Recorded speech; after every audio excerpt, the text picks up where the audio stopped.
Hello students, तो हमने पिछले 3 सीरीज में देखा था कि 3 लेक्चर्स हैं 9th क्लास के मोशन अंडर ग्राफ के लिए, तो वो पोस्टेड है ऑलरेडी और ये 4th लेक्चर कंटिन्यूएशन में मैं डाल रहा हूँ। तो अब तक जो पिछले 3 हमारे वीडियोस थे उसमें हमने क्या क्या पढ़ा था वो थोड़ा सा वाइंड अप कर लो एक बार। क्या था, स्लोप के बारे में जानते थे हम, तो स्लोप वो नहीं लिखना क्योंकि पिछले वीडियोस में देख लेना एक बार। बाकी ग्राफ में जब पर्टिकुलरली हम आ गए थे, तो जब ग्राफ में पर्टिकुलरली आए थे तो सबसे पहले हमने पढ़ा था डिस्टेंस टाइम ग्राफ। क्या पढ़ा था?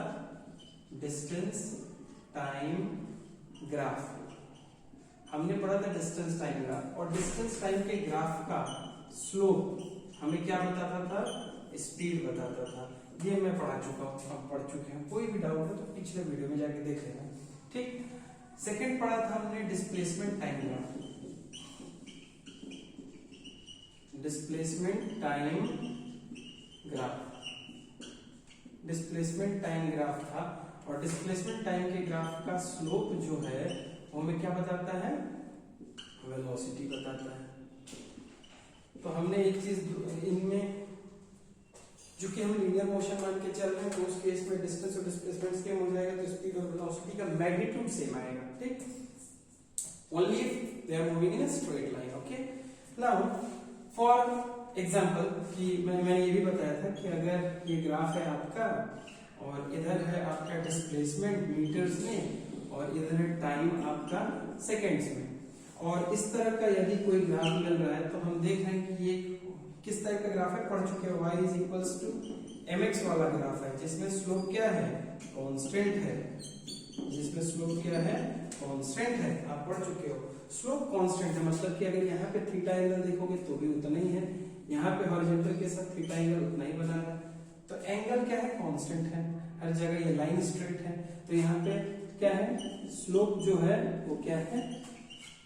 कांस्टेंट। अब ये स्लोप किसका है? डिस्प्लेसमेंट और टाइम के ग्राफ का स्लोप है। ये है कांस्टेंट, और डिस्प्लेसमेंट और टाइम के ग्राफ का स्लोप क्या बताता है? वेलोसिटी। मतलब इस ग्राफ के लिए क्या कांस्टेंट है? वेलोसिटी कांस्टेंट है। इस ग्राफ के लिए वेलोसिटी कांस्टेंट है। इस ग्राफ के लिए क्या कांस्टेंट है? वेलोसिटी कांस्टेंट है। तो इस ग्राफ के लिए हम इसको क्या बोलेंगे? Uniform motion. ये ग्राफ किसका है? यूनिफॉर्म मोशन का। ये ग्राफ किसका है? यूनिफॉर्म मोशन का। ये यहाँ तक हमने पिछले क्लास में पढ़ लिया था। इवन आई हैव स्टार्ट, अच्छा एक चीज और, वो स्ट्रेट लाइन वाला कि line parallel to X axis है तो स्लोप 0 है, और पैरेलल टू वाई एक्सिस है तो स्लोप अनडिफाइंड है या इनफाइनाइट है, वो हम पढ़ चुके हैं। तो ये सब पढ़ा था, मैं इसको इरेज करता हूँ।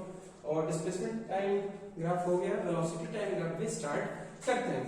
तो आई गेस कि लास्ट के 1-2 मिनट में लेक्चर एंड होने से पहले मैंने वेलोसिटी टाइम ग्राफ इंट्रोड्यूस कर दिया था। फिर भी स्टार्ट करते हैं बिगनिंग से। देखो ये पीछे का था, इसके अलावा भी जो पिछले के लेक्चर्स हैं वो भी आप रेफरेंस के लिए देख सकते हैं। तो अब हम क्या स्टार्ट करने वाले हैं? अब हम स्टार्ट करने वाले हैं वेलोसिटी टाइम ग्राफ। तो एग्जांपल वैसे जैसे मैं स्टार्ट करता हूँ अपना क्या है? Velocity time graph. Velocity time graph. अब देखो वेलोसिटी टाइम ग्राफ में मान लो इधर y एक्सिस पे मैंने ले लिया वेलोसिटी, समझो पहले समझने की कोशिश करो। x एक्सिस पे ले लिया मैंने टाइम सेकंड्स में, और मैं प्लॉट करता गया, या फिर चलो प्लॉट करता गया, तो प्लॉट किया तो मान लो मुझे इस तरह का लाइन मिला सपोज। तो ये पढ़े हो तुम लोग कि y is equals to mx वाला लाइन है। अब इसमें भाई देखो इधर समय चेंज हो रहा है, उसके करस्पॉन्डिंगली v भी चेंज हो रहा है। तो मान लो at any instant of time, जब समय था t इनिशियल, उस वक्त पार्टिकल की वेलोसिटी थी v इनिशियल, या फिर आप इसको v इनिशियल को क्या बोल सकते हो? u बोल सकते हो। u is equals to v initial. ठीक है, अब यूनिट मीटर पर सेकंड में है। ठीक, अब कुछ समय बाद मैंने सोचा कि t फाइनल टाइम, इस टाइम पर देखते हैं कि पार्टिकल की रफ्तार कितनी है। तो मैंने देखा कि पार्टिकल की रफ्तार कितनी है? v फाइनल है, और v फाइनल को मैंने बोला v। ये हम कर चुके हैं जहां तक मुझे याद है। अब ये देखो 2 पॉइंट मिले, ये और ये t1 टाइम पे वैल्यू थी u, t2 टाइम पे वैल्यू था v। अब मैं अगर इस लाइन को ज्वाइन कर दूं तो मुझे एक ट्रायंगल मिला। अगर मैं इस पॉइंट को बोलूं a, ये ओरिजिन है o, a b c, इसको बोला d और इसको बोला e, अगर ऐसा बोल दिया मैंने तो मुझे एक यहाँ पे ट्रायंगल, अच्छा ये सब जानते हो, हमने डिस्टेंस टाइम में भी ये किया है, डिस्प्लेसमेंट टाइम में भी किया है। ये एंगल है थीटा, तो ये एंगल भी क्या होगा थीटा। बहुत बढ़िया, बहुत अच्छे, ये जानते हो आप, ठीक। तो आप जानते हो आगे क्या करने वाले हम लोग। अब ये ट्रायंगल ले लूं, अगर मैं लूं in triangle A B C, अगर मैं इस ट्रायंगल में बात करूं स्लोप की, या मान लो सीधे सीधे लिखता हूं tan थीटा। और tan थीटा होता है क्या, tan थीटा ये तो स्लोप होता है, ये दिख रहा है ना कैमरे में, हाँ। तो tan थीटा ये तो क्या होता है, स्लोप होता है। तो slope is equals to tan theta. tan theta is equals to क्या हो जाएगा बेटा, अपोजिट अपॉन एडजेसेंट या फिर परपेंडिकुलर बाय बेस। तो परपेंडिकुलर क्या लिखोगे, BC अपॉन में AB। भाई साहब BC को क्या लिख सकते हो, DC माइनस DB, तो ये वाली लेंथ मिल जाएगी। तो ये DC minus DB divided by, अगर मैं AB लिखना चाहता हूं तो इसको ऐसे लिख सकता हूं ना, यहां से देखो AB को सीधे सीधे T final minus T initial लिख देता हूं मैं, T फाइनल या फिर ऐसे लिख लो, चलो OD माइनस OD चलेगा। अब देखो भाई D क्या है, DC is your V final, जिसको हमने बोला V, और DB क्या है, V initial that is U, तो इसको मैंने बोल दिया माइनस U डिवाइडेड बाय, ये क्या हो जाएगा OD क्या है, T final minus OE is T initial, ठीक है। भाई साहब ये क्या मिल रहा है, V माइनस U डिवाइडेड, मान लो T final minus T initial को मैंने लिखा T। बहुत बढ़िया, यहां तक तो हमने कर लिया। मतलब मैंने क्या निकाला है, मैंने वेलोसिटी टाइम के ग्राफ का स्लोप निकाला है।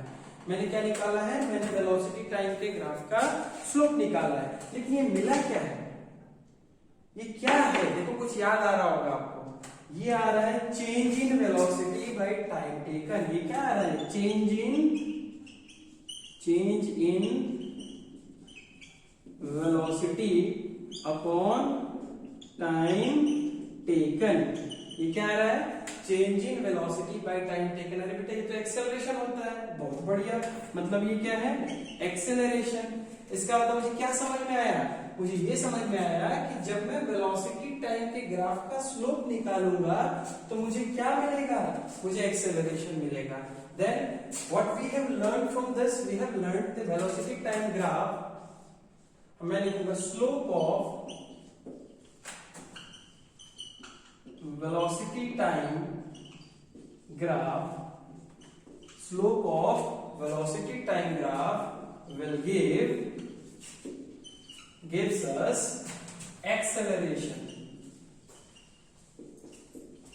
Slope of velocity time graph will gives us acceleration. ये चीजें पता चली, बहुत अच्छी है, बहुत बढ़िया। आई होप कि इसमें कोई डाउट नहीं है। अच्छा देखो, इस वाले एक्सप्रेशन से हमें फर्स्ट इक्वेशन ऑफ मोशन भी मिलेगा। हालांकि नेक्स्ट क्लास जो मेरा रहेगा ना, उसमें मैं तीनों इक्वेशन ऑफ मोशन डिराइव कराऊंगा। यहाँ नहीं, यहाँ हो नहीं पाएगा उतना, तो एक तो हमने यहीं पे कर दी, ये चीज फिर रिपीट करेंगे हम वहां पे यही ग्राफ से, कुछ चीजें और जानने के बाद, ठीक है। जैसे एक इक्वेशन तो यहीं पे डिराइव हो गया हमारा, देखो ये वाला पार्ट देखो, ये क्या है, v minus u by T is equals to acceleration है। इसको थोड़ा रीअरेंज करके देखो क्या है, v minus u is equals to at, u को उधर ले जाओ तो क्या हो जाएगा, v is equals to u plus at। ये मैं फिर बताऊंगा, दोबारा रिपीट कर रहा हूं, मैं फिर बताऊंगा, और इसके साथ साथ दो इक्वेशंस और बताऊंगा, एक्चुअली तीन इक्वेशन बताऊंगा। ये आपका बेसिकली फर्स्ट स्पीड इक्वेशन है, या इसमें वेक्टर लगा दोगे कि तो ये वेलोसिटी इक्वेशन हो जाएगा। तो ये रहा बेसिकली आपका फर्स्ट इक्वेशन ऑफ मोशन। ये हम दोबारा करेंगे कुछ चीजें और जानने के बाद। बेसिकली नेक्स्ट वीडियो लेक्चर में मैं वो चीज शेयर करूंगा, प्रूफ कराऊंगा तीनों उसका। खैर वो छोड़ो, अब देख लो, ये इसमें कोई डाउट नहीं होना चाहिए। आई थिंक कुछ हो तो पूछ लेना, ठीक है। अब हम आगे बढ़ते हैं। हमने देख लिया कि वेलोसिटी टाइम के ग्राफ का जो स्लोप है वो हमें एक्सेलरेशन देता है। अब एक चीज देखना, एक चीज और देखना, एक चीज और बाकी है। अब हम देखेंगे कि वेलोसिटी टाइम के ग्राफ का एरिया कुछ बताता है क्या, कुछ पता चलेगा क्या। पहले सोचो, पहले एक प्रैक्टिकल एग्जांपल देखो, उससे रिलेट करो। देखो मान लो, मैं मानता हूं एक एग्जांपल लिया, एक एग्जांपल लिया कि एक कार है, ये एक कार है और ये कार चल रही है कांस्टेंट स्पीड से। v इज इक्वल्स टू, मान लो मैं बोलूं 10 मीटर पर सेकेंड, 10 मीटर पर सेकेंड की रफ्तार से चल रही है और t इक्वल्स टू 0 पर यहां है। ठीक है, अब ये पहुंची आगे, ये आगे पहुंच गई, मान लो यहां पहुंच गई, मान लो ये यहां पहुंच गई, t इज इक्वल्स टू मान लो 3 सेकेंड बाद ये यहां पहुंच गई। स्पीड अभी भी इसकी उतनी है क्योंकि ये कांस्टेंट रफ्तार से चल रही है। ठीक है, ऐसा मान लिया है समझाने के लिए। तो पहले यहां थी, अब यहां पहुंची, तो इसने कितना डिस्टेंस ट्रेवल किया होगा यहां से यहां तक। चूंकि स्ट्रेट लाइन में है तो डिस्टेंस और डिस्प्लेसमेंट सेम होगा, ये बात समझ रहे हो आप भी। तो मैं डिस्टेंस ही बोल रहा हूं बार बार, वो डिस्प्लेसमेंट भी है। आप ये बात ध्यान रखना कि magnitude of displacement will be same because it is moving in a straight line. I hope that is clear, I have told you many times this. चलो तो देखो, ज्यादा इंग्लिश हो गया, देखो इधर। तो ये क्या हो गया, ये v is equals to 10 metre per second and that is also 10 metre per second. Speed तो चेंज नहीं हो रही है, लेकिन डिस्टेंस कितना ट्रैवल किया ये तो मैं बता सकता हूं, क्योंकि डिस्टेंस होता है, डिस्टेंस इज इक्वल्स टू क्या होता है, speed into time. Distance is equals to speed into time. Speed कितना है भाई साहब, 10, और टाइम कितना है, 3, तो ये क्या हो जाएगा 30 मीटर। कितना डिस्टेंस ट्रेवल किया है, 30 मीटर। अच्छा, तो आंसर हमें पहले से पता है। ठीक, अब थोड़ा ग्राफ बना के देखते हैं इसका। देखो मान लो कि मेरे पास ये टाइम एक्सिस है, ठीक है, और बेटा इधर ये है स्पीड एक्सिस या वेलोसिटी का मैग्नीट्यूड कह लो, ये वेलोसिटी है मीटर पर सेकेंड। ठीक है, अब देखो स्पीड तो कांस्टेंट है, यानी कि मान लो अगर ये 10 मीटर पर सेकेंड है, यहाँ पे 0 1 2 3 4, तो यहाँ 10 तक, तो 10 मीटर पर सेकेंड है, तो टाइम कितना भी चेंज हो स्पीड तो सेम ही रहेगा। ठीक है, क्योंकि एक्सेलरेशन तो है नहीं इसमें, इसमें एक्सेलरेशन 0 है, तो लाइन कैसी होगी, स्ट्रेट ऐसी। t इक्वल टू 0 पे भी स्पीड थी 10 मीटर पर सेकेंड, 1 सेकेंड पे भी उतनी होगी, 2 सेकेंड पे भी उतनी होगी, और 3 सेकेंड पे भी उतनी होगी, सो ऑन। ये कांस्टेंट है, ये क्या है, कांस्टेंट है, ऐसा मान लिया हमने, से ऐसा अज्यूम किया कि कांस्टेंट स्पीड से चल रहा है। ठीक, तो अब देख बेटा t इक्वल्स टू 0 पे तो इसकी रफ्तार थी 10 मीटर पर सेकेंड, और मान लीजिए 1 सेकेंड है इधर, ये 2 सेकेंड है, और यहाँ है 3 सेकेंड, तो 3 सेकेंड पर भी इसकी रफ्तार थी उतनी ही। अच्छा, तो ये देखिए जो शेडेड रीजन है, एरिया अंडर द ग्राफ कहते हैं इसको। अगर ये मैं शेडेड रीजन का एरिया निकालूं, मान लो इसका एरिया है a, तो अगर देखते हैं निकाल के क्या रहता, मुझे नहीं पता, ठीक है, पहले से कुछ नहीं बोल, तो खुद देखोगे क्या आएगा। अब मैं इसमें कहूंगा कि area of the shaded portion, area of the shaded portion, तो अगर मैं इसमें area of the shaded portion निकालूं बेटा, तो ये होगा a, और ये क्या है, रेक्टेंगल जैसा बनता हुआ दिख रहा है, तो मैं लेंथ इनटू विड्थ करूंगा। क्या करूंगा, length in multiplied by width. अब देखो यहाँ पे मान लो इसको लेंथ लिया मैंने, तो लेंथ कितना होगा, 3 सेकेंड, तो लेंथ हो गया 3 सेकेंड, और विड्थ कितना हो गया 10 मीटर पर सेकेंड, तो विड्थ हो गया 10 मीटर पर सेकेंड। तो यहाँ पर में है तो ये सेकेंड और ये सेकेंड कैंसल आउट हो जाएगा, और मिल क्या रहा है मेरे भाई, मिल रहा है 30 मीटर। कुछ चमका, हाँ, जो यहाँ 30 आ रहा था वही 30 यहाँ आ रहा है। मतलब क्या समझ में आया, मतलब मुझे तो ये समझ में आया कि अगर मैं डिस्टेंस वेलोसिटी टाइम ग्राफ का अगर एरिया निकाल लेता हूं तो मुझे डिस्प्लेसमेंट मिल जाएगा, और यदि distance speed and time graph का एरिया निकालूंगा तो मुझे डिस्टेंस मिल जाएगा। मैंने क्या सीखा, देखो आई होप क्लियर है। पहला पॉइंट ये है, वेलोसिटी टाइम ग्राफ में जो याद रखना है वो फर्स्ट पॉइंट ये है, ठीक। सेकंड पॉइंट ये दिख रहा है क्या, ये क्वेश्चन, सेकेंड पॉइंट यहां पे लिखता हूं। सेकेंड पॉइंट क्या है? Area of velocity time graph. Area of या area under velocity time graph भी लिख सकते हो, तो एरिया अंडर लिख लो, ज्यादा अच्छा रहेगा। Area under velocity time graph will give displacement. Area under velocity time graph will give, ये नहीं दिख रहा है, विल गिव यहां पे दिख रहा है, will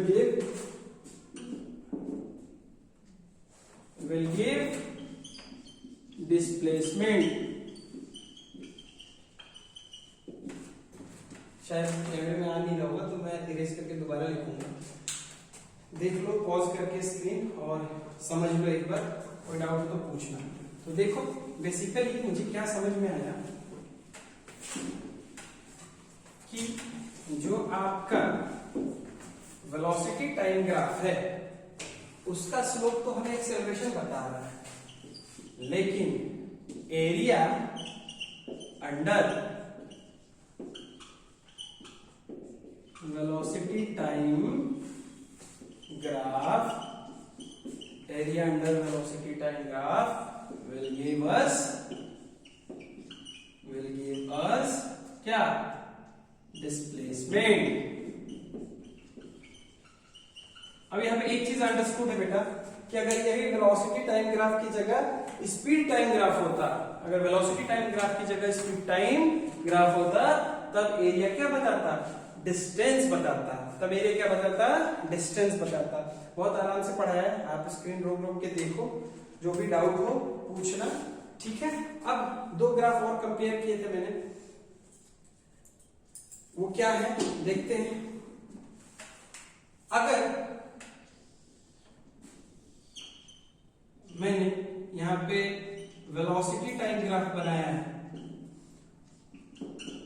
और बोला है कि ऐसा ग्राफ आ रहा है, ऐसा ग्राफ आ रहा है, ऐसा ग्राफ आने का मतलब v कांस्टेंट है ना, ये पढ़ चुके हो तुम लोग डिस्टेंस टाइम में या डिस्प्लेसमेंट टाइम में कि पैरेलल टू टाइम एक्सिस है तो स्लोप 0 है। अब इस केस में इसका स्लोप क्या आएगा? हम जानते हैं इसका स्लोप आएगा 0, और ये भी जानते हैं कि वेलोसिटी टाइम ग्राफ में स्लोप क्या बताता है? स्लोप बताता है एक्सेलरेशन, यानी कि इस टाइप के मोशन में एक्सेलरेशन क्या है? एक्सेलरेशन है 0, एक्सेलरेशन है 0, यानी कि स्पीड क्या ये रेस्ट पर है? नहीं, ये रेस्ट पर नहीं है, इसके पास स्पीड है या कह लो वेलोसिटी है। अगर ये स्ट्रेट लाइन में चल रहा है तो 0 नहीं है, यानी कि रेस्ट पर नहीं है। तो ये कैसा मोशन हो गया? यूनिफॉर्म मोशन, कांस्टेंट स्पीड है, कांस्टेंट। अगर वेलोसिटी टाइम की बात कर रहे हो तो कांस्टेंट वेलोसिटी लिख लो, तो कांस्टेंट वेलोसिटी है तो यूनिफॉर्म मोशन कहते हैं। It will cover equal distance in equal interval of time. अब ये चीज क्यों मैंने यहाँ पे अभी बोली है, क्योंकि देखो याद होगा पिछले लेक्चर में कि हमने पढ़ा था डिस्टेंस टाइम या डिस्प्लेसमेंट टाइम ग्राफ। तो जब हम डिस्प्लेसमेंट टाइम ग्राफ पढ़ रहे थे, इधर था मीटर और इधर था टाइम सेकंड में, ठीक है, ये ओरिजिन है आपका। जब डिस्प्लेसमेंट टाइम ग्राफ पढ़ रहे थे तब यूनिफॉर्म मोशन के लिए लाइन कैसी थी? ऐसी थी। क्यों? क्योंकि यहाँ पे स्लोप जो है वो कांस्टेंट है, यहाँ पे स्लोप जो है वो कांस्टेंट है, यहाँ पे स्लोप कांस्टेंट है। देखो यहाँ पे स्लोप है वो क्या है? कांस्टेंट। कंफ्यूज मत होना, ये वेलोसिटी टाइम ग्राफ की बात पहले कर रहे थे, अब हम बात कर रहे हैं पुरानी बात कर रहे हैं जो पढ़ चुके हैं, डिस्प्लेसमेंट टाइम ग्राफ की बात कर रहे हैं। तो डिस्प्लेसमेंट टाइम का ग्राफ जब कांस्टेंट होता है, डिस्प्लेसमेंट टाइम का ग्राफ पहले बताता क्या है? वेलोसिटी बताता है। तो स्लोप कांस्टेंट है, यानी कि क्या कांस्टेंट है? वेलोसिटी कांस्टेंट है। वेलोसिटी कांस्टेंट है मतलब इसका एक्सेलरेशन 0 है, यानी कि ये क्या है? Uniform motion. तो कंफ्यूज नहीं होना है, कंफ्यूज नहीं होना है। अगर वेलोसिटी टाइम का ग्राफ पूछेगा और स्ट्रेट लाइन होगा तब ये यूनिफॉर्म मोशन होगा, और डिस्प्लेसमेंट टाइम का ग्राफ होगा और ये y = mx का ग्राफ होगा तब ये यूनिफॉर्म मोशन होगा। अच्छा सर, तो आज एक डाउट आएगा, क्या डाउट आएगा कि सर वेलोसिटी टाइम ग्राफ में तो पैरेलल टू टाइम एक्सिस है, मतलब v कांस्टेंट है, तो ये यूनिफॉर्म मोशन में है, उसमें होगा तो क्या होगा? तो ये आप जानते हो, कोई खास बात नहीं है। अगर यही डिस्प्लेसमेंट पोजीशन टाइम ग्राफ कहते हैं उसको, अगर ये x होता पोजीशन और ये टाइम होता सेकंड में और पार्टिकल ऐसे होता, मतलब इसकी पोजीशन फिक्स है, ये x इसकी पोजीशन फिक्स है, टाइम के साथ पोजीशन नहीं बदल रहा है, तब हम इसको क्या कहते हैं? रेस्ट पर कहते हैं। तब इसको क्या कहते हैं? हम रेस्ट पर कहते हैं। ये रेस्ट पर नहीं है क्योंकि ये वेलोसिटी टाइम का ग्राफ है, ये रेस्ट पर है क्योंकि ये पोजीशन टाइम का ग्राफ है। यहाँ पोजीशन कांस्टेंट है, यहाँ वेलोसिटी कांस्टेंट है, दोनों में फर्क है। तो आई होप कि इस लेक्चर में इतना ही, बाकी हम अगले लेक्चर से डेरिवेशंस करेंगे, हम इक्वेशंस ऑफ मोशन की। ठीक है, आई होप कि आज का लेक्चर आपको समझ में आए। जो भी डाउट हो आप मुझसे पूछ सकते हो। ठीक है, तो we will see you in next class. Bye.